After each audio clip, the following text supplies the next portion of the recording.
시청자 여러분 안녕하십니까? KBS 9시 뉴스 여러분 안녕하십니까? 여러분 안녕하십니까? 여러분 안녕하십니까? 여러분 안녕하십니까? 오늘의 주요 KBS 뉴스입니다. 뉴스룸을 시작하겠습니다. 조중동 조중동이 계속 이렇게 경영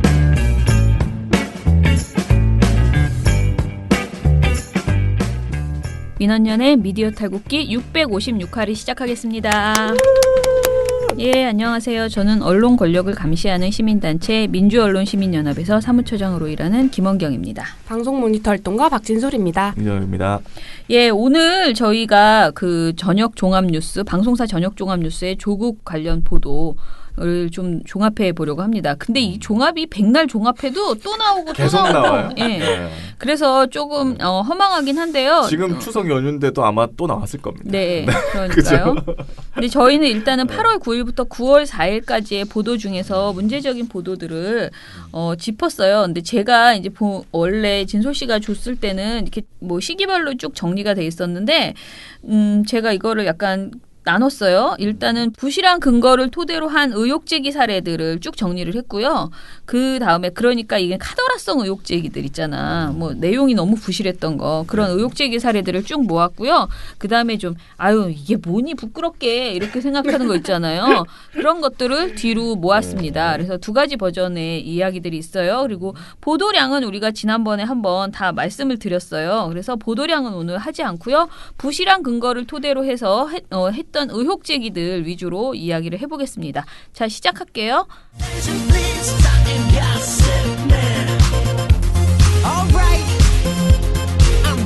민원연 방송 모니터 가십맨 특집.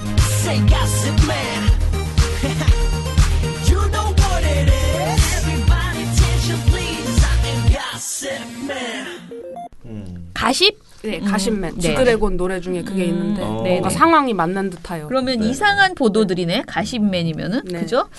자, 일단은 굉장히 여러 가지가 있겠죠. 사실은 거의 대부분이 부실한 근거였어요. 그런데 어찌됐든 우리가 이제 방송사 저녁 종합 뉴스에서 보도된 내용 중에서 야, 이건 좀 너무하지 않았냐라고 생각되는 부분들을 사례 위주로 말씀을 드릴게요. 먼저 석연찮은 구석이 있다고는 하는데 그 근거가 야당의 의심뿐인 그런 보도가 있었습니다. 자, 보도 사례 말씀해 주시죠. 예. TV조선의 8월 21일 보도인데요. 단독 조국 모친 부산대병원의 그림 기증이란 뉴스였습니다. 네. 여기서 신동욱 앵커가 자, 그런가 하면 조 후보자의 딸이 부산대 의전원에서 첫 유급을 당한 뒤 조 후보자의 모친이 대학병원에 직접 그린 그림 4점을 기증한 것으로 확인됐습니다. 그리고 공교롭게도 조 후보자의 딸은 다음 학기부터 6학기 연속으로 장학금을 받았습니다. 이 과정 역시 석연치 않은 구석이 많습니다. 신정훈 기자의 단독 보도입니다. 말을 네네. 했습니다. 그런 다음에 신정훈 기자가 이제 이에 대해 보도하기 시작하는데요. 웅동학원 이사장인 조국 후보자의 모친이 기증자로 2015년 9월 직접 그린 그림 4점을 기증했습니다. 부산대 의전원에 다니는 조 후보자의 딸이 낙제해 유급한 직후입니다. 병원 관계자는 그림을 4점이나 기증한 건 이례적이라고 말합니다.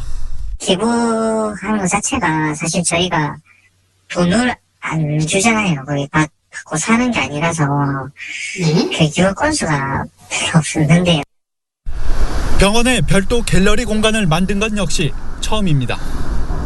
2014년 9월 의전원에 입학한 조 후보자 딸은 이듬해 1학기부터 6학기 연속 장학금을 받았습니다.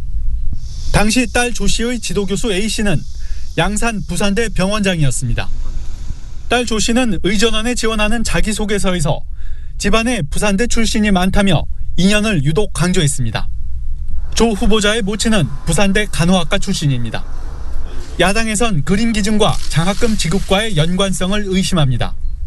조국 후보자의 모친은 왜 손녀가 유급한 직후에 학교에 그림을 기증했는지, 그리고 이것이 장학금 지급과 연결된 것은 아닌지 밝혀야 할 것입니다. 법무부 관계자는 그림 기증과 장학금 지급의 전후 관계에 대해선 정확히 알지 못한다고 말했습니다. TV조선 신정훈입니다. 그러니까 TV조선이 그림 기증이랑 장학금 관련성에 대한 의혹 제기를 하면서 내놓은 근거 중에 확실한 건 야당의 의심뿐이었던 거죠. 근데 사실 야당의 의심을 자기도 똑같이 한다. 그 말을 그냥 이렇게 열심히 한 거지. 네. 그렇죠. 예. 네, 그런 건데 사실 뭐 의심하려고 작정하면 모든 게 의심스럽기도 해요. 그렇잖아요. 네. 그런데 이게 이제 연관성이 있다라고만 그냥 이야기를 하는 수준을 넘어서서 계속 의심을 막 이렇게 네. 이제 자아내는 그런 식의 이야기를 하거든요. 저는 특히 이런 말들은 정말 웃기다는 생각을 하는 병원 관계자 인터뷰. 기부하는 것 자체가 돈을 안 주잖아요. 그 무슨 말이야 도대체 이게. 그러니까 기부하는 사례가 별로 없습니다. 그렇게 기자가 말해도 될까? 이걸 굳이 인터뷰를 해서 이게 뭐냐면은 뭔가 의미심장한 내용이 있을 것 그렇죠. 같은 착각을 불러일으키거든요. 뭐 왜 어쩌다가 이렇게 기부를 했고 그 또 이제 뭐 모친 그러니까 그 부인이 부산대 간호학과 출신이다. 그러니까 조 후보자의 모친이 부산대 간호학과 출신이구나. 뭐 그런 여러 가지 이야기들을 쭉 엮어가지고 야 부산대에서 이 친구한테 6개월 그러니까 6학기 연속 장학금을 줬다는 것은 상당히 이거는 다 냄새가 나. 이 얘기를 지금 억지로 이제 끌어나간 것이죠. 근데 그림을 기증했다고 그거를 난 좀 개연성이 부족한 것 같은데 제가 볼 뭐 때는. 아무튼간에 의심을 하려고 하면 의심은 저는 한다. 네. 근데 의심 이제 근거 없이 아니 이렇게 개연성을 확실히 또 네, 입증을 네. 하시든가. 네. 네. 이렇게 얘기를 하는데 근데 이제 그 이튿날 후속 보도가 나왔어요. 그러면 이제 후속 보도가 나오면 뭔가 이제 어제 한 것보다 좀 나아진 거구나라고 생각을 할 수 있는데요. 그 후속 보도에서도 사실 근거가 없기는 마찬가지였다는 거거든요. 네. 예. 이튿날 8월 22일에 TV조선이 조국 부산대병원 모친 갤러리 개막식 참석 이런 보도를 내놨습니다. 네. 조 후보자 모친의 그림 기증식에 조 후보자도 참석했고 이 자리에 조 후보자 딸의 지도 교수도 참석했다라는 사실을 보도한 건데요. 지도 교수가 그림 기증과 이 장학금의 관련성을 부인했다는 내용도 물론 보도를 했습니다. 네, 네. 리포트에서 양산 부산대병원은 조 후보자 어머니의 그림 가운데 석점을 새로 만든 갤러리에 다른 사람들이 기증한 그림 6점은 병원 여러 곳에 나눠 전시하고 있습니다. 양산 부산대병원은 조국 후보자 어머니의 그림 기증 때문에 병원 내 갤러리를 만든 것은 아니라고 밝혔습니다. TV조선 하동훈입니다. 라고 덧붙였습니다. 그런데도 TV조선이 기사 제목을 조국 부산대병원 모친 갤러리 개막식 참석으로 하면서 조 후보자 모친의 그림 기증으로 갤러리가 만들어졌다는 인상을 주기에 충분했죠. 그리고 조 후보자 모친이 부산대병원에 2015년 9월에 그림 4점을 기증한 것, 그리고 2016학년도 1학기부터 조 후보자 딸이 6학기 연속 장학금을 받았다는 것, 이 두 가지 사실은 사실입니다. 그대로. 그렇지만 TV조선이 두 사실의 관련성을 주장하는 의혹제기 보도를 하려면 확실한 근거가 뒷받침돼야 하는데요. TV조선은 8월 22일 이어졌던 추가 보도에서도 이 연관성을 입증하는 근거는 공교롭게도 조 후보자 모친의 그림 기증과 조 후보자 딸이 장학금을 받은 시기가 겹치면서 장학금 관련된 의혹이 확산됐다라는 내용밖에 없었습니다. 그러니까 TV조선의 이 조 후보자 그러니까 이게 그림 기증과 장학금 지급의 연관성, 이 의혹이 굉장히 이제 진지하게 됐고, 특히 이 얘기는 청문회에서도 나오잖아요. 그리고 왜 거기 그 갤러리에 그러니까 제막식에 갔었다, 뭐 이런 이야기들도 막 질문을 하고, 조 후보자가 당시에 뭐 연관이 없습니다라고 강하게 부인하는 그런 내용이 나왔는데요. 사실 이것은 연관이 있거나 없거나를 입증하는 것 자체가 어려워요. 불가능한 일이거든요. 어쩔? 그래서 상당히 좀 허망한 그런 보도이죠. 그러니까 의혹을 굼을 때는 그렇죠. 그런 보도라고 볼 수 있죠. 제일 좋은 건 만약에 그거 관련해서 뭐 녹취록이 있다거나 네네. 뭐 이걸 할 테니까 이걸 맞아. 달라 네네. 뭐 그런 뭐 증거가 있다거나 이러면 좋은데 그런 거 없이 그냥 이거 하니까 좀 이상한 거 아니야? 이런 식으로 계속 보도를 하는 거잖아요. 네. 자, 그리고 이제 두 번째로는 MBN의 그 조 후보자 딸의 주민번호 변경, 그러니까 생년월일 변경에 대해서 이제 의혹을 제기하는 그런 보도가 있었어요. 이 보도도 지적해 봅시다. 예. MBN 8월 22일 보도였습니다. 주민번호 변경 외라는 보도에서 김주아 앵커는 조 후보자 딸의 주민등록번호 변경 사실을 전하면서 그런데 조국 후보자의 딸이 서울대 환경대학원과 부산대 의학전문대학원에 진학할 당시 다른 주민등록번호를 사용한 것으로 확인됐습니다. 의학전문대학원에 지원하기 전에 주민번호를 바꾼 건데 보통 주민번호를 바꾸면 뒷자리를 바꾸죠. 그런데 조 후보자의 딸은 앞자리도 바꿨습니다. 오태훈 기자입니다. 그런데 MBN이 뒷자를 바꿔요? 네. 나는 그것도 뒷자를 몰라. 바꾸는 것도 처음 들어봤어. 몰랐어. 근데 MBN이 이 보도에서 조 후보자 딸의 주민번호 변경이 석연치 않다라면서 근거로 제시한 게 또 역시 TV조선처럼 야권의 의혹 제기뿐이었습니다. 야권에선 조 씨의 주민번호 변경이 부산대 의전원 진학과 관련 있는 건 아닌지 의혹을 제기하고 있습니다. 라고 보도한 건데요. 근데 오태훈 기자가 같은 리포트에서 주민번호는 번호가 유출돼 피해를 입거나 입을 우려가 있다고 인정되는 경우 변경할 수 있지만 까다로운 변경 심사를 거쳐 이뤄지고 있습니다. 조 후보자 측은 생년월일 정정 신청을 한 것으로 알고 있다며 의전원 합격과 관련성이 없다고 확대 해석을 경계했습니다. 의전원 합격과 관련성이 없다고 확대 해석을 경계했다라는 보도도 덧붙였습니다. 뭐 그냥 네. 잘했다는 거잖아. 네. 그냥. 그러니까 이게 기자가 절차에 따라 주민번호를 잘했다. 바꾸는 것 자체가 이렇게 까다롭다, 쉽지 않다라고 분명히 밝히고 있는데 이런 내용을 뒤집고서 조 후보자의 딸의 주민번호 변경이 석연치 않다라고 할 만한 근거가 확실히 있어야 되는데 그 근거는 또 야당의 의혹 제기밖에 없는 것이죠. 그런데도 확실한 근거 없이 MBN이 이거를 보도부터 하고 나선 겁니다. 네. 자, 이 보도도 사실 내용을 보면 좀 허망해요. 그죠? 그러네요. 되게 특별한 허망하네. 게 없는데 뭐가 있는 줄 알았는데 제목이 주민번호 변경에 뭐 이렇게 하고 그리고 이 김주아 씨가 이렇게 뭔가 진짜 의혹이 있는 것처럼 두 후보자 딸은 앞자리도 바꿨습니다. 뭐 이런 식으로 나가니까 아니, 이분이 원래 말투가 좀 예, 그렇긴 한데. 그러니까 이제 이게 굉장한 의혹이 있는 것 같은데 자기네들도 좀 할 말이 없으니까 굉장히 이제 조심조심하는 그런 내용이었습니다. 자, 그렇게 TV조선과 MBN 모두 의혹 제기를 하는 데 있어서 확실한 근거 없이 그냥 어떻게 보면 던져놓고 보는 그러니까 분위기만 풍기는 거죠. 내가 보기엔 냄새만 풍기는 그런 의혹 보도. 한 방을 찌르는 의혹 보도가 아니었던 그런 보도를 했어요. 자, 그러면은 다른 거는 괜찮았을까? 사실 많은 사람들이 아니 다른 건 몰라. 딸에 대한 이야기는 몰라도 사모펀드는 이거는 좀 문제가 있어라는 말을 많이 했어요. 저는 그죠? 실제로 기자들한테도 네. 사모펀드 문제 그냥 넘어갈 수 없어. 이거는 분명히 검찰에서 걸려서 다 이제 앞으로도 계속 나올 거예요. 사모펀드 네. 관련해서는 그런 얘기가 나오는데요. 일단은 저희도 사실은 사모펀드에 대해서 모르기 때문에 저는 이 보고서를 보면서 이제 진솔 씨나 저의 한계가 분명히 있어요. 기본적으로 사모펀드에 대한 반론이 대부분이 우리가 지금 우리 그 선대인 TV 선대인 씨가 하는 그 방송 있잖아요. 저는 선대인 방송을 유튜브 채널을 들으면서 그런 거였어? 괜찮은 거야? 뭐 내가 너무 몰랐구나. 왜냐면 나는 굉장히 두고두고 막 이게 막 의혹이 덩어리고 막 난리 난 거라고 생각했는데 또 선대인 방송을 들으면 뭐 아무것도 아니라고 진짜 무식하니까 이런다고 막 이렇게 얘기를 하니까 그런가 보다 했거든요. 근데 오늘은 그 두 방송을 비교해 볼게요. 그러니까 타 방송사들은 사모펀드에 대해서 뭐라고 얘기를 하고 있으며 그리고 선대인 TV에서는 뭐라고 해명을 하고 있는지 좀 짚어보겠습니다. 지금 사모펀드 가입 논란은 8월 15일에 여러 언론에서 나왔거든요. 네. 보니까 MBC와 JTBC 빼고는 거의 다 했네요. 네. 그죠? 그 중에서 SBS와 MBC 보도, TV조선 보도를 우리가 좀 더 얘기를 해보려고 하는데요. SBS 보도부터 얘기해 주세요. 네. SBS는 8월 15일에 수석 시절 가족이 사모펀드에 10억, 약정액은 74억이라는 보도에서 김현우 앵커가 조국 법무부 장관 후보자 가족이 사모펀드에 74억 원을 투자하겠다고 약정했던 사실이 확인됐습니다. 민정수석이던 지난 2017년의 일인데 조국 후보자가 이번에 신고한 재산 56억 원보다 18억 원이 더 많습니다. 전형우 기자입니다. 조 후보자 신고 재산 56억 원보다 18억 원이나 많은 액수입니다. 이런 거액 투자 약정을 한 이유가 뭔지, 어떻게 자금 조달을 할 계획이었는지 의문이 드는 대목입니다.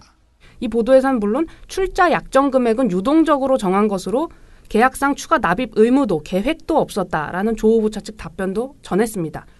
예, 이게 지금 SBS 보도 이제 대표적인 거라서 넣은 건데요. 사실은 TV조선도 거의 비슷하게 전 재산보다 많은 74억 맞아. 사모펀드 투자 약정이라고 해서 핵심은 그거예요. 이 사람이 56억만 분명히 재산 신고를 했는데 약정을 74억을 한 것은 재산을 숨겨둔 것 아니냐라는 의혹인 거죠. 네. 그러니까 투자 약정액을 74억이나 한 것에 대한 의혹을 굉장히 진하게 그런 제기하는 내용인데 두 둘 다 양쪽에서 다 하는 말은 조 후보자 측의 해명이 나오기는 나와요. 그러니까 조 후보자 측은 이거를 추가 납입 의무가 없었다. 그리고 계획도 없었다라는 해명이 나오기는 하는데요. 그러면 이게 아무것도 아니면 보도를 하지 말아야 되잖아. 그렇죠. 그런데 그게 아니고 그래도 의혹이야 라고 하면서 이제 두둑 낸 거잖아. 네. 그럼 정말 이게 그래도 의혹인 사안일까를 해명을 해보자는 것이죠. 그래서 유튜브 선대인 TV에서 뭐라고 했는지 좀 설명해 주세요. 네, 선대인 TV에서 8월 20일에 이슈 브리핑 조국 사모펀드 가입 논란 도대체 뭐가 문제? 개념을 알고나 기사 쓰는지 의문이란 게시물에서 여기에 출연한 이종우 IBK 리서치센터 전 센터장이 사모펀드의 투자 약정액은 은행의 마이너스 대출과 같은 개념이다라고 하면서 설명을 해줬습니다. 이 전 센터장이요. 이건 한마디로 약정해 놓은 거거든요. 은행에 마이너스 대출을 하게 되면 만약 5천만 원 마이너스 대출을 한다고 하면 항상 5천만 원을 다 써야 하는 건 아니잖아요. 그렇죠. 내가 필요하지 않으면 그냥 100만 원만 쓸 수도 있는 거고 이렇게 되지 않습니까? 이 사모펀드도 이와 마찬가지로 75억의 약정을 했다고 해서 75억 다 채워야 하는 게 아니고 내가 필요하면 정말로 이게 좋다고 생각하면 75억을 다 넣을 수도 있는 거고 그렇지 않으면 1억만 넣을 수도 있는 거고 그런 거거든요. 라고 설명을 했습니다. 네. 자, 뭐 아무튼 이 설명을 듣자 하면 이 5억 원 약정이라는 게 마치 우리가 막 그 카드 쓸 때 한도액을 쓰는 거 있잖아요. 나 다 3천만 원 쓸 일 절대 없는데 3천만 원 딱 이렇게 쓰고 일회 입금액도 막 쓰고 막 이러잖아요. 송금액 이런 거. 근데 약간 그런 느낌의 내용이라고 지금 이 IBK 전 센터장은 그렇게 얘기를 한 거예요. 근데 이제 이런 식의 개념을 다른 기자들은 몰랐을까? 알면서도 이렇게 보도했을까? 이것은 우리 알 수 없습니다. 네, 절대 알 수 없습니다. 아무튼 간에 몰랐던 아니면 알면서 무시하고 했던 아무튼 이상한 의혹을 제기한 거죠. 허망한 이것도 마찬가지로 허망한 의혹 제기를 했던 것이죠. 그러나 이 기사를 실제로 그날 밤에 딱 텔레비전으로 봤을 때 와, 터졌어. 재산을 숨겨놨어. 이런 생각이 드는 거예요. 네, 실제로 들었어요. 저는 야, 이거는 좀 맞기 힘들겠는데 이런 생각이 막 들더라고요. 자, 그리고 이제 더 심각한 건 가족 펀드라는 이 프레이밍이거든요. 네. 가족 펀드. 그러니 이게 온 가족이 모여가지고 돈을 또 몰아가지고 뭔가 자신들의 이익을 부풀렸구나 이렇게 생각할 수 있었는데요. 자, 이 가족 펀드 이야기는 28일쯤에 조금 더 많이 나오죠. 예, 설명을 해주세요. 네, 28일에 대해서 이 보도가 절정에 이르는 이유가 검찰이 조 후보자 가족의 사모펀드 투자와 관련해서 조 후보자 처남은 출국 금지 조치를 했기 때문이에요. 그런데 이때 7개 방송사 모두가 그러니까 사모펀드 관련 소식을 전했는데 특히 지상파 3사랑 JTBC는 모두 2건씩 관련 보도를 내놨습니다. 네. 이 중에서도 눈에 띄는 것이 MBC 의문의 투자만 계속 조국 알았나가 핵심, 그다음에 SBS 검 칼날이 겨냥한 핵심 가족펀드 의혹 사모펀드 이 두 보도였는데요. 네. 조 후보자 가족이 가입한 사모펀드에 조 후보자 가족들이 가입돼 있기 때문에 가족펀드라는 의혹까지 불거지고 있다라는 내용의 보도였습니다. 먼저 MBC 의문의 투자만 계속 조국 알았나가 핵심이란 보도에서 네, 사모펀드 얘기를 더 해보겠습니다. 이 사모펀드에는 조 후보자의 아내와 두 자녀, 친인척들이 가입돼 있다 보니 조국의 가족펀드라는 말까지 나왔습니다. 업계에서는 이 펀드의 투자 행태가 너무도 이상하다고 말하는데요. 그렇다 보니 검찰은 이걸 펀드라고 볼 수 있는지 또 여기에 조 후보자의 영향력이 미치진 않았는지 의심하고 있습니다. 강나림 기자가 보도합니다. 조국 후보자 가족이 10억 5천만 원을 투자한 사모펀드. 이 가운데 7억 원이 지난 2017년 경기도에 있는 가로등 자동 전멸기 생산업체 웰스 CNT에 투자됩니다. 조 후보자가 민정수석으로 근무한 2017년 7월 이후부터 최근까지는 지방자치단체와 공공기관 공사를 싹쓸이하다시피 하며 30억 원어치를 수주했습니다. 그러니까 조 후보자가 민정수석으로 있던 시기에 해당 업체에 특혜를 줘서 이 업체의 공사 수주액이 는 게 아닌가라고 의혹을 제기한 거죠. 그런데 MBC가 보도한 대로 조국 후보자 가족이 투자한 사모펀드 중에서 이 7억 원이 웰스 CNT에 투자된 것, 그리고 2017년 7월 이후부터 이 웰스 CNT라는 회사가 지자체와 공공기관 공사 수주액이 많이 늘어났다. 이건 사실입니다. 그런데 이 두 가지의 연관성, 그러니까 조국 후보자가 민정수석 시절에 이 회사에 특혜를 줘서 이렇게 공사 수주액이 는 것 아닌가라고 의혹을 제기하려면 명확한 근거를 제시해야 하는데요. 그렇지.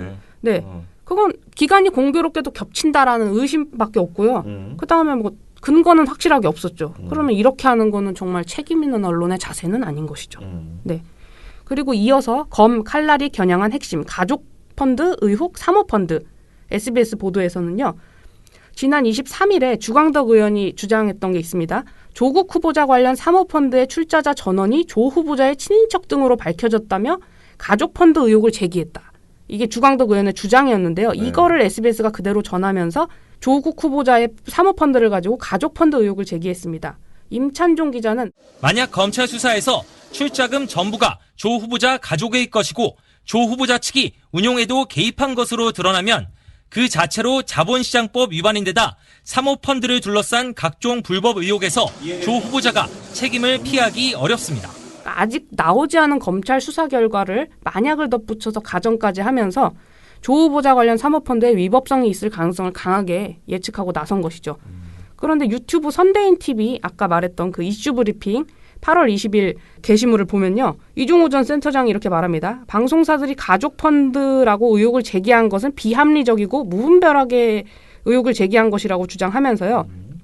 사모펀드는 50명 미만의 사람들한테 돈을 모아서 투자를 하는 것으로 누가 투자를 했는가는 비공개이고 종목 비율에 제한을 두는 공모펀드와 달리 종목 비율에 제한 없이 자유롭게 투자가 가능하다고 설명을 했습니다.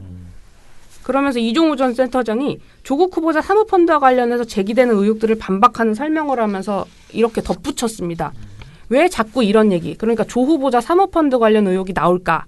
우리나라 기자들의 실력이 너무 없기 때문에 그렇습니다. 도대체 뭐가 뭔지 이해를 못하는 상황인데 그렇다면 알기 위해서 노력을 했다면 사모펀드 관련 각종 의혹들이 말도 안 되는 얘기구나라는 것을 알 수 있었을 텐데 그렇지 않으니 본인도 모르는 상황에서 계속 얘기를 하는 거예요. 네. 이렇게 아무튼 말을 했는데요. 네. 자, 이게 뭐 JTBC에서도 잇따르는 가족펀드 의혹 운용사 내부 문건에 내서 손석희 앵커가 사모펀드 운용회사가 설립될 때부터 우회상장을 노렸다는 것을 보여주는 내부 문건을 확보했습니다라고 전했거든요. 근데 선대인 경제연구소의 선대인 소장이 페이스북을 통해서 또 이런 말을 해요. 비상장 회사가 직접 상장을 하든 우회상장을 하든 그게 무슨 문제냐. 합법적으로 다 열려있는 길이다. 사모펀드가 당연히 할 걸 한 것일 뿐인데 그것 때문에 조국 교수에게 도대체 무슨 문제가 있다는 말이냐라고 지적을 했어요. 그러니까 지금 이렇게 사모펀드 관련된 의혹을 제기를 하는데 우리는 사모펀드가 뭔지도 모르니까 그게 의혹인지 잘했다는 건지 잘못했다는 건지 일단 모르겠어요. 근데 막 두두두두 막 되게 진지한 표정으로 뉴스에서 막 사모펀드가 뭐 이렇게 했다 뭐 돈을 얼마를 약정을 했다 그다음에 뭐 가족펀드다 어디다 투자를 했다 막 이러니까 그리고 우회 투자를 했다 막 이러니까 우리가 되게 혼란스러워하는 거죠. 일단은 그러게요. 또 그냥 분위기 좋지 않아 이런 생각. 조국 후보자가 잘못했어 그런 생각이잖아. 결론은 네가 잘못한 거네 이 느낌만 남아버리는 거죠. 그런데 전부 다 의혹일 뿐이고 그 의혹조차도 지금 전문가들 그러니까 다른 전문가들은 그게 너무 뭐라 그럴까 수준 낮은 의혹제기다라고 이야기를 하고 있는 것이죠. 자, 그럼 마지막으로 한 가지만 더 해보겠는데요. 지금 TV조선에서 보도한 게 있습니다. 이것도 이제 그 사모펀드에서, 그러니까 가족펀드가 투자한 회사에 대한 이야기죠. 네. 자, 요거를 좀 얘기해 주세요. 네. TV조선 9월 4일 보도인데요. 단독 KT보다 낮은 기술평가 받고 77억 사업 단해라는 보도였습니다. 신동욱 앵커가 저희 TV조선 취재 결과 사모펀드와 투자 협약을 맺은 업체가 기술평가에서는 뒤지고도 통신 대기업인 KT를 따돌리고 우선 협상 대상자로 선정됐던 것으로 확인됐습니다. 이게 어떻게 가능했을지 유병수 기자의 단독 보도 보시겠습니다. 작년 6월 한국정보와진흥원이 발주한 버스 와이파이 사업 입찰 공고입니다.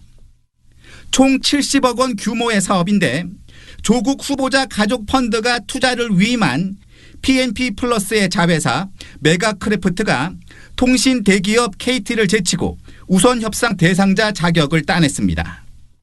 그런데 취재진이 입수한 기술평가표를 보면 9명의 평가위원 중 8명이 KT에 높은 점수를 줬습니다. 나머지 1명도 딱 0.35점을 메가크래프트에 더 줬을 뿐입니다. 야당은 기술평가에서 뒤진 메가크래프트가 우선 협상 대상자로 선정된 데에는 친문 인사인 문용식 한국정보와진흥원장의 입김이 작용한 게 아니냐고 의심합니다. 또 모회사 PMP의 주주에 여권 전직 보좌관들이 있다는 점도 미심쩍게 보고 있습니다. 기술력과 자본력이 현저히 부족함에도 불구하고 공공기관의 그 버스 와이파이 사업자로 선정되었다는 것은 누가 봐도 권력의 힘이 작용했다고 의심할 수밖에 없습니다. 네. 그런데 그게 근데 사실이 아니라는 거예요? 네네. 한국경제TV에서 작년 7월 23일에 단독으로 보도했던 게 있습니다. 입찰서 지더니 KT 중소기업의 갑질, 이 보도를 보면 좀 얘기가 달라지는데요. 네. 이 보도 내용이 이렇습니다. 통신 사업을 하는 이 중소기업, 여기서 이 중소기업은 PMP 플러스를 말하는데요. 네. 통신 사업을 하는 이 중소기업은 최근 한국정보화진흥원이 발주한 버스 공공 와이파이 임차 운영 사업에서 KT를 제치고 우선 협상 대상자에 선정됐습니다. 하지만 기쁨도 잠시, 사업을 위해 이 중소기업에 LTE망을 빌려주기로 했던 KT가 갑작스레 태도를 바꾼 겁니다. 우선 협상자가 된 이 중소기업이 최종 계약을 맺기 위해서는 지난 19일까지 KT의 최종 견적서가 있어야 했는데 KT가 망 과부하 우려와 별정통신 사업 자격 미확보 등을 이유로 LTE망 임대를 거절한 겁니다. 이 회사는 최종 협상 마감일까지 LTE망을 빌리지 못할 경우 우선 협상 대상자 지위를 잃게 됩니다. 그러면 77억 원 규모의 이 사업은 2순위 협상 대상자인 KT가 가져갑니다.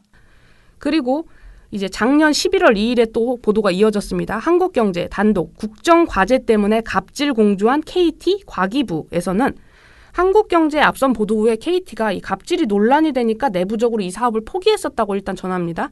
그런데 KT가 사업을 포기했는데도 과학기술정보통신부에서 KT가 이 사업을 계속 맡도록 압박한 것으로 나타났다라고 전했습니다. 이 사업을 하려면 LTE망에 대한 공인된 서류를 조달청에 내야 하는데 돈을 받고 망을 빌려주는 KT는 인증서를 주지 않았습니다. 중요한 서류를 내지 못한 이 중소기업은 결국 입찰에서 탈락했고 결국 KT는 지난 30일 77억 원 규모의 버스 공공 와이파이 사업자로 최종 선정됐습니다. KT가 낸 서류가 없어 탈락한 이 중소기업은 국가계약 위반이라며 조달청에 이의를 제기하고 법적 대응을 준비하고 있습니다. 당초 KT는 갑질이 논란이 되자 내부적으로 이 사업을 포기했고 버스 공공 와이파이 사업은 문재인 정부 국정과제 중 하나로 2차 협상자인 KT가 이 사업을 포기할 경우 연내 시행이 불가능해집니다. 특히 과기부가 이미 연내 시행하겠다고 발표까지 한 상황. 안정적이고 빠른 진행을 위해 대기업인 KT가 맡기를 원했다는 겁니다. KT가 갑질 논란이 불거지니까 이 사업에서 손을 떼려고 했는데 연내 사업 시행을 원했던 과기부가 압박하니까 KT가 사업을 포기하지 않고 해당 중소기업이 필요했던 서류를 주지 않으면서 해당 중소기업이 우선협상 대상자에서 최종 탈락하게 됐다는 거죠. 그리고 TV조선에서도 이 얘기가 또 나옵니다. TV조선 앞서 제가 냈던 문제 보도에서 보면은 한국정보화진흥원 관계자는 해당 입찰은 조달청이 결정한 것으로 문원장과 진흥원과는 무관한 사항이라고 설명했습니다. 또 메가크래프트가 KT보다 35%나 낮은 입찰가를 써낸 게 낙찰 이유로 안다고 해명했습니다. 하지만 메가크래프트는 기술력 부족이 문제가 돼 결국 사업권을 박탈당했고 현재는 KT가 사업을 진행 중입니다. TV조선 유병수입니다. 한국경제 보도랑 TV조선의 보도 중 나온 한국정보화진흥원 관계자의 발언을 종합해볼 때 PMP 플러스의 자회사 메가크래프트의 버스 공공 와이파이 사업 우선 협상 대상자 선정권은 조 후보자와는 일단 무관한 것으로 보입니다. 그런데도 TV조선은 조 후보자 관련 의혹에 대한 이 야당의 의심을 근거로 삼아서 마구잡이식 의혹 제기에 단독 보도를 내놓은 것으로 보입니다. 아니 그러니까 조국이라는 글자가 안 나와.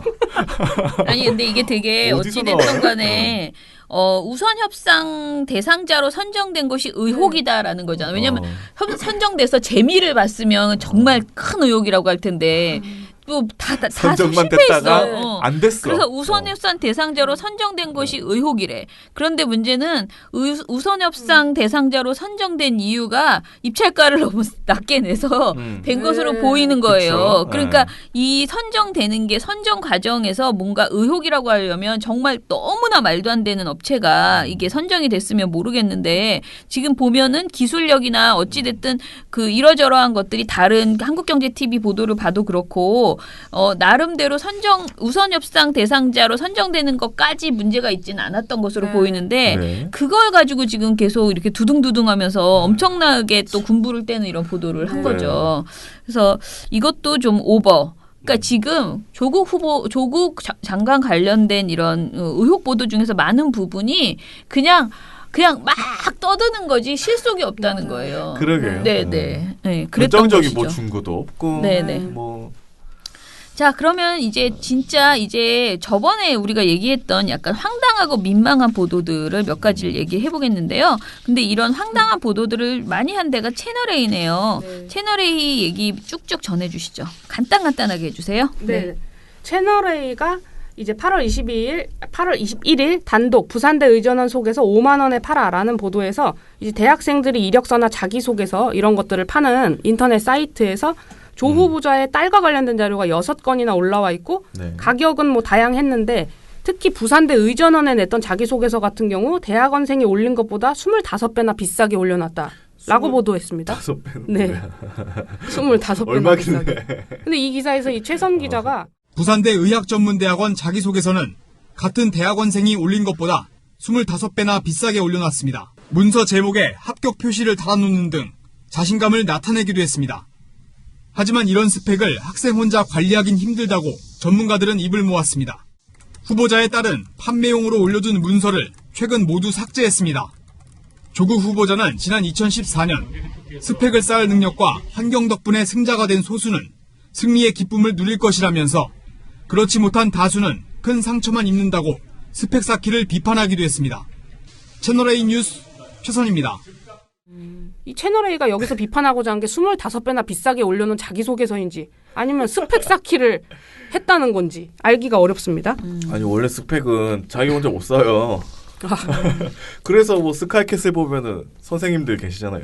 그리고 채널A에서 이튿날 8월 22일에 강남 입시학원서 구술조교 알바라는 보도를 내놨습니다. 서울의 강남 입시전문학원에서 조 후보자 딸이 2010년부터 학생부 종합전형을 준비하는 학생을 상대로 면접준비 요령 등을 코치하는 구술조교로 일했다. 학원 관계자는 당시 조 씨가 얼마를 받았는지 밝히길 거부했다라고 보도를 했습니다. 그리고 또 채널A 조국 아들 누나 따라 스펙 대물림 9월 2일 보도였는데요. 이은우 기자는 조 후보자 딸이 앞서 편집장 겸 총무를 맡았던 곳 이 동아리에서 4년 터울을 두고 남매가 같은 학교, 같은 유학반, 같은 동아리를 똑같이 거쳐간 거다. 이 동아리는 조 후보자 딸이 앞서 편집장 겸 총무를 맡았던 곳입니다. 4년 터울을 두고 남매가 같은 학교, 같은 유학반, 같은 동아리를 똑같이 거쳐간 겁니다. 하지만 조 후보자의 아들이 동아리에서 어떤 활동을 했는지 기억하는 학생은 없었습니다. 친구가 막 그렇게 활동을 활발히 한 것 같지 않아서 아마 다들 잘은 모를 것 같은데. 대외 활동도 마찬가지였습니다. 조 후보자의 딸은 고3이던 2009년 제네바 UN 인권 인턴십 프로그램에 합격해 활동했는데 4년 뒤 조 후보자 아들도 똑같이 참여한 겁니다. 해당 인턴십은 지원 자격이 대학생 이상이었지만 둘 다 고등학생 신분으로 선발돼 특혜 논란이 불거진 바 있습니다. 남동생도 누나의 이력 코스를 그대로 따라간 셈인데 스펙 대물림이란 지적이 나옵니다. 채널A 뉴스 이은우입니다. 이 자체가 스펙 대물림이란 거지. 누나가 간 것을 동생이 그래서 뭐 또 가면. 어쩌라고 그러니까. 대물림 맞잖아. 그래서 그러니까 어쩌라는 거예요. 조 후보자 딸의 어쩌라는 건 자기소개서. 말하지 않았어요. 그냥 그렇더라 그런 거지. 군불 떼는 거지 또. 그러니까 예. 조 후보자 딸의 자기소개서, 아르바이트 이력, 뭐 동아리나 인턴십 참여 이력 이런 것이 조국 후보자를 검증하는데 무슨 도움이 된다는 TMI 야. 것인지. 이거 오히려 자녀들의 사생활 침해를 하고 있는 건 아닌가 싶기도 합니다. 네. 자, 그리고 우리가 화장실 2번 갔다. 뭐 이거는 지난번에 저희 이제 방송에서 얘기를 했고요. 그리고 미투에 대해서도 우리가 얘기를 했었죠. 네. 그때 조국 미투 이거 얘기 안 했어요? 네, 안 했어요. 아, 그래요? 네. 자, 그러면은 이제 마지막으로 얘기해 볼게요. 일단은 중앙일보에서 조국 미투라는 표현을 처음 사용을 했어요. 근데 이 중앙일보가 조국 미투라고 말하는 것 자체도 매우 부적절한데 이것을 방송에서 또 사용한 곳도 있다라는 것인데요. 먼저 조국 미투가 도대체 뭐야? 이거를 좀 짚어봅시다. 뭐예요? 네. 예. 9월 2일 중앙일보 여권 차기 주자들 일제히 나도당했다 조국 빙의. 이게 기사 제목이 종전의 기사 제목인 이게 아니고요. 종전의 기사 제목은 조국 미투 등장 여권 차기 주자들 일제히 나도당했다라는 제목이었습니다. 너무 심하지. 이상한데, 이게? 비판을 당하니까 제목을 이렇게 바꾼 것으로 추측이 아니, 돼요. 미투하고 이거하고 네. 연결이 되나? 여기서 하준호 기자가 조국 법무부 장관 후보자에게 쏟아진 의혹 국면에서 초반에는 침묵하던 여권의 유력한 차기 주자들이 연이어 지원 사격에 나서고 있다. 대부분 나도 조 후보자처럼 공격당한 경험이 있다는 식이다. 성범죄 피해 사실 고발 캠페인이었던 미투 운동과 표현 방식이 비슷하다고 해서 조국 미투란 말이 정치권에서 나오고 있다. 라고 했습니다. 아니 근데 그걸 정치권에서 나온 게 아니고 자기들이 하는 말 아니야? 난 처음 들어봤어요. 여기서. 일전에 그러니까 우리가 시영 씨가 비투 이런 말들 많이 했었잖아요. 그러니까, 연예인들 이거 쓰지 말자고 했잖아요. 그런 것처럼 이제 조국 미투라고 한 거죠. 헐. 그러니까 아니 나는 무슨 조국 교수 미투 뭐가 있나? 나 이 생각을 했네. 사람들이 그렇게 생각할 수도 있죠. 조국 미투 그러면 조국 교수가 이제는 뭔가? 미투까지 있었구나. 맞아. 미투에 연루됐구나라고 생각할 수도 있죠. 네. 황당하네 진짜. 중앙일보가 여기서 그 정치권에서 이 말이 나오고 있다고 했는데 이 정치권이 어딘지는 역시 말하지 않았습니다. 어딘지 알 것 같긴 한데 왜 말을 안 해? 나는 뭐 몰랐어 그리고 처음 봤어요. 그리고 이 대목에서 앞서도 말씀을 드렸지만 성범죄 피해 사실 고발 캠페인이었던 미투 운동과 표현 방식이 비슷하다고 해서 조국 미투다. 이렇게 기사에서 밝혔는데요. 민원연이 우리 모니터 보고서 작년 12월 11일 보고서였는데요. TV조선은 미투를 어떻게 인식하고 있나라는 보고서에서도 이 미투의 의미를 정확히 설명을 한 적이 있습니다. 미투는 우월적 지위나 권력관계를 악용해 은폐돼왔던 성폭력 피해자들이 목소리를 고발하는 사회적 운동이며 연예인 가족의 단순한 채무불이행 사건과는 궤를 달려야 합니다라고 말하면서 이 미투에 빗댄 부적절한 용어 비투 사용을 비판하기도 했습니다. 진짜 이상한 보도. 그러니까 중앙일보가 이 보도에서 미투 의미를 제대로 파악하지 못하고 그냥 조국 미투라는 출처불명의 조어를 사용한 거죠. 그냥 막 쓰는 것 같은데. 네, 그래서 같은 날 여성신문과 미디어오늘에서도 중앙일보의 이런 보도를 비판했습니다. 그런데 같은 날 이렇게 비판이 있어서 중앙일보도 제목에서 조국 미투라는 표현을 뺐는데요. 같은 날 TV조선에서 이 조국 미투라는 용어를 사용한 보도가 나왔습니다. TV조선 포커스 부당한 허위 의혹 법여권 조국 감싸기에서 윤우리 앵커가 이 용어를 사용한 건데요. 네, 지난주 여권 내에서는 조국 지키기 발언이 연이어 터져 나왔죠. 이 발언들을 들여다보면은 나도 당해봤는데라는 식으로 과거 자신들이 겪은 논란들에 빗대는 이른바 조국 미투가 이어집니다.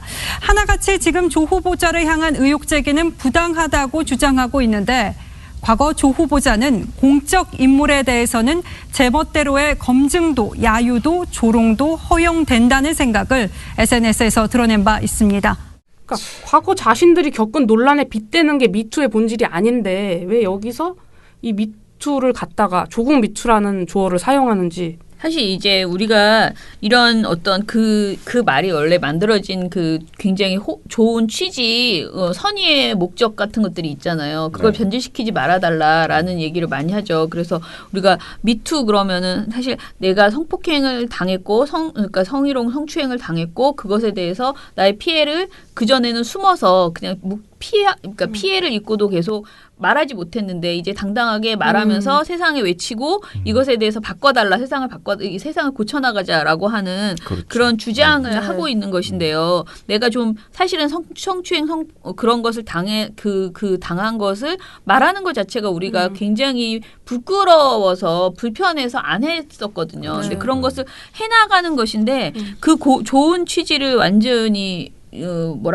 빗대어서 뭐든지 다 미투가 돼버리는 거예요. 네. 뭔가 자기 고백을 하면 다 미투 이렇게 얘기하는데 이거는 굉장히 미투라는 말에 대한 모욕이다라고 생각을 하고요. 특히 조국 미투 하면 우리가 아까 말한 조국이 미투에 연루되었나라고도 보여질 수 있고요. 그리고 불필요한 신조어라는 것이죠. 그러니까 지금 뭐 조국 관련된 불필요한 신조 너무 많죠. 조로남불 뭐 해가지고 뭐 막 난리가 아니에요. 특히 자유한국당이 내놓는 말들을 보면은 진짜 되게 심해요. 그런데 문제는 그거를 언론이 오히려 하지 말아야 되는데 더 그걸 가져다가 자기들이 그런 신조어를 표현하고 앵커가 그걸 언급을 하고 이거는 굉장히 문제가 있다. 언어가 오염된다는 느낌이 너무 많이 들어가지고 그렇죠. 예. 걱정입니다. 네.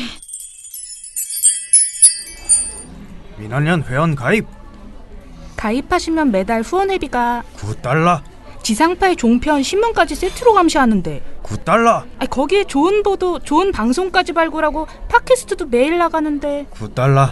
매달 소식지도 나가고 매년 회원들과 같이 하는 행사도 여러 개 하는데 9달러. 그럼 10,000원으로 하시죠. 오케이, 땡큐. 민원연 회원 언론 감시를 매달 10,000원으로.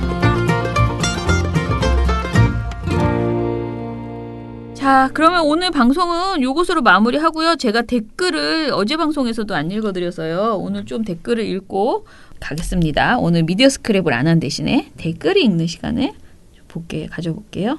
먼저 요즘은 댓글이 유튜브에 훨씬 많지만 그래도 우리 오래된 팬들을 위해서 미디어 탈곡기 팟빵 댓글을 좀 보겠습니다. 상상이 현실이 되는 나라님께서 내일부터 추석 연휴네요. 모든 활동가님들 연휴 잘 보내세요. 맛있는 것도 많이 드시고요. 추석 연휴 잘 보내세요 하셨습니다. 감사합니다. 오늘이 추석 연휴. 네네, 감사합니다. 네. 그리고 미령곰탱님, 정말 노동자 근로자 용어는 일상생활에서도 무심하게 혼용하는 경우가 많네요. 그런데 이번 방송을 계기로 근로자 용어는 사용하지 않고 노동자 용어로 사용해야겠다는 생각을 해봅니다. 라고 하셨어요. 또 투어이브 박미정님께서 사무처장님 유공에서 초반만 이야기하다 끊겨서 그럴 땐 미디어 탈곡기로 오라고 해주세요. 내일부터 추석 연휴입니다. 라고 하면서 모두 감사합니다. 라고 해주셨어요. 감사합니다. 네. 옥수수 요염차님께서 654화에 6,000원을 후원해 주셨습니다. 감사합니다. 그러면서 글을 써주셨는데 네. 우리 다시 촛불 들어야 하냐고 언론을 안 바뀌고 있다. 네, 그런 이야기를 써주셨습니다. 네. 진솔 씨도 읽어주세요. 네, 제2824님. 한겨레가 어용 언론 지나가던 소가 웃겄네요. 조중동과 뭐가 다르길래 한겨레 기자들의 토론의 주제라니 충격적입니다. 봄비님, 진실을 보도하는 게 언론 아니었나요? 그렇게 얘기하셨어요. 한겨레 국민을 외면한 언론이 한겨레가 국민을 외면했다. 대실망이다라는 의견이셨고요. 에두라빠님, 오랜만에 오셨네. 초창기 한겨레를 보는 사람들은 진실 보도와 함께 정의를 보고 싶어 했습니다. 사실의 나열보다는 진실의 맥락을 보고 싶어 했죠. 지금의 한겨레는 세대 간 언론 가치관의 충돌이 아닌가 합니다. 안타깝습니다. 조롱받더라도 맥락을 이해하고 제대로 된 진위를 말해주는 언론이길 바랍니다. 라고 하셨습니다. 독자에게 조롱받지 않아야 됩니다. 네. 노란색 메모지 님도 한겨레가 만들어질 때 그때 그 기자들이랑 지금 기자들이랑 과연 다 같은 마음과 생각으로 입사를 했을까요? 라고 하셨어요. 그냥 다 한겨레에 대한 안타까운 마음을 다들 적어주셨네요. 네. 이런 댓글이 진짜 많은 것 같아요. 그죠? 유튜브에도 거의 다 이런 댓글이고 한겨레를 비판하는 댓글이고 네. 좀 더 잘했으면 좋겠다는 사실은 네. 그 국민들의 기대가 있잖아요. 한겨레는. 네. 다른 신문보다는. 자, 그러면은 댓글은 요 정도로 마무리해야겠네요. 저기 그 유튜브 댓글이 진짜 너무 많아서요. 진짜 너무 많고. 예, 제가 이거 한번 모니터를 해야겠어요. 댓글을. 그래서 썸머리를 해서 읽어드려야지 하나하나 읽어드릴 수는 없다. 거의 댓글만 읽는 방송을 하나 만들어야 될 수준이 돼버렸어요. 네, 너무 많고 최근에 제가 잠깐 세어봤는데 9월 달만 저희 회원이 50명 정도가 늘었습니다. 와. 네, 9월이 지금 반도 안 지났는데. 네. 아무튼 저희가 열심히 해야 될 텐데 걱정입니다. 네. 늘 걱정이죠, 저는. 자, 그러면은 저희는요 내일부터 박석은 그 민원연 전 공동대표, 지금 진보연대 상임대표님이시죠. 대표님 인터뷰 했거든요. 네. 그거 두 편으로 나눠서 금요일, 토요일 방송으로 들려드리고요. 일요일은 또 책 읽기로 찾아뵙겠습니다. 그 대표님 인터뷰는 저 영상으로도 있으니까 네. 들어주시면 좋고 거의 편집을 거의 안 하고 제가 편집은 레벨만 수정을 좀 했습니다. 네, 사람이 많이 나와가지고 네.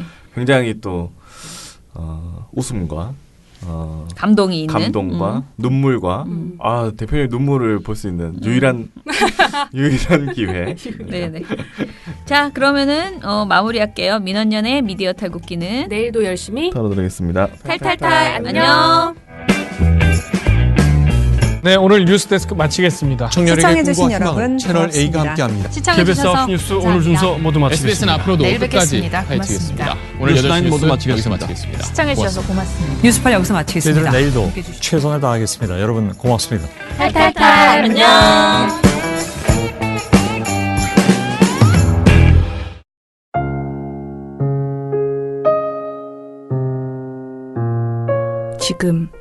당신의 손에는 무엇이 있습니까?